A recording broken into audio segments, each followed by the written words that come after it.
ஒரு கம்பெனியில் 10 பேர் வேலை பார்க்கும்போது அதில் யாரோ ஒருத்தருக்கு ஒரு பிரச்சனை வந்துச்சுன்னா மற்றவங்களாம் நாம எனக்கு என்னன்னு இருப்போம். ஏன்னா அது அவனுக்கு தானே வருது, நமக்கு என்ன அப்படிங்கிற ஒரு மனநிலையில தான் நாமெல்லாம் இருந்துட்டு இருக்கோம். அந்த மனநிலை ரொம்ப ரொம்ப ஒரு தவறான விஷயம்.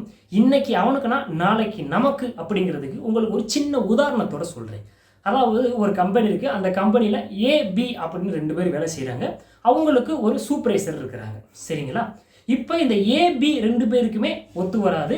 இந்த ஏபி 2 பேருக்குமே அந்த சூப்பர்வைசர் அப்படிங்கிறவங்க ஒத்து வராது. ஓகேங்களா?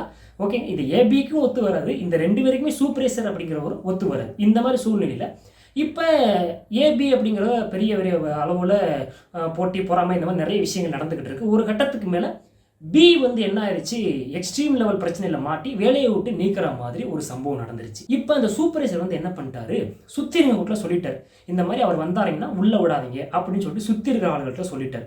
இப்போ இந்த தகவல் எப்படியோ பிக்கு தெரிஞ்சு போச்சு. அந்த பி வந்து என்ன பண்ணுறாரு, ஏ கிட்ட கேட்க, என்னடா அந்த மாதிரி சொல்லியிருக்காங்களாம்ல அப்படின்னு ஏ கிட்ட கேட்க, ஏ வந்து என்ன தெரியுமா பண்ணிட்டாரு, ஆமாப்பா அந்த மாதிரி சொல்லியிருக்காங்க தன்மையாக சொன்னால் பிரச்சனை இல்லை. ஏ வந்து ஏற்கனவே அவர் மேலே பகை இல்லையா, அதை இங்கே தான் அவர் காட்டுறாரு. ஆமாம் அப்படின்னு சொல்லிட்டாங்க, இதை ரொம்ப பெரிய அப்படியா அது இதுன்னு பண்ணில்ல, அதான் நிற்கிட்டாங்க உடனே அப்படின்னு திமுறா பதில் சொல்ல, இப்போ இதை கேட்டு பி இன்னும் டென்ஷன் ஆகிட்டாரு. இப்போ பி வந்து என்ன பண்ணுறாரு, அந்த ஏவை பற்றின நிறைய சீக்ரெட்லாம் இருக்கும்ல, அவங்க திருடுறது, அவங்க அப்படி பண்ணுறது, அவங்க இப்படி பண்ணுறது, இதெல்லாம் அந்த சூப்பர்வைசர்கிட்ட போட்டு விட ஆரம்பிச்சிட்டாரு. என்னன்னு, என்னை வேலையை விட்டு நீக்கிட்டீங்க, என்னானாலும் எனக்கு பிரச்சனை இல்லை, இனி நான் என்ன தெரிஞ்ச உண்மையில சொல்கிறேன்னு ஏவை பற்றின எல்லா விஷயங்களுமே அந்த சூப்பர்வைசர்கிட்ட சொல்ல. ஏன்னா ஏற்கனவே ஏக்கும் சூப்பர்வைசருக்கும் ஆகாமல் இருந்துச்சு. இப்போ என்னாச்சு, சூப்பர்வைசருக்கு ஒரு பாயிண்ட் கிடச்சிருச்சு, ஏவை பிளாக்மெயில் பண்ண. இப்போ ஒரு கட்டத்துக்கு மேலே என்ன ஆகுது, அந்த ஏ வந்து கொஞ்சம் கொஞ்சமாக மன உளைச்சலுக்கு ஆளாகி ஏ அப்படிங்கிறதும் அந்த கம்பெனியை விட்டு வெளியே போயிருச்சு. இப்போ சூப்பர்வைசர் மட்டும் தனியாக இருக்காங்க, புது ஆட்களை வேலைக்கு சேர்த்துட்டாங்க. ஆனால் இதில் என்ன பிரச்சனை அப்படின்னா, ஏ நினச்சிருந்தா பிக்கு வந்த பிரச்சனையை தடுத்துருந்துருக்கலாம். ஆனால் அந்த ஏ வந்து எனக்கு என்னன்னு இருந்துருச்சு, ஏ தான் அந்த பிரச்சனையை பெருசு பண்ணது மட்டும் இல்லாமல் ஏ தான் அந்த பிரச்சனையை அந்த சூப்பர்வைசருக்கும் சொன்னது.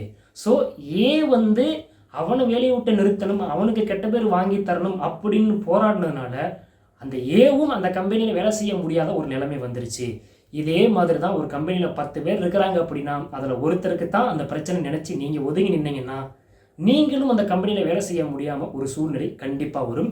அதனால் யாருக்கு பிரச்சனையோ அதை எந்த பிரச்சனையுமே அந்த 10 பேர் இருக்கக்கூடிய ஒரு கம்பெனியில் யாருக்கும் எந்த பிரச்சனையும் வராத மாதிரி பார்த்துக்கிறது அந்த 10 பேருனுடைய பொறுப்பு. அப்போனா தான் அந்த 10 பேரும் அந்த கம்பெனியில் வேலை செய்ய முடியும்.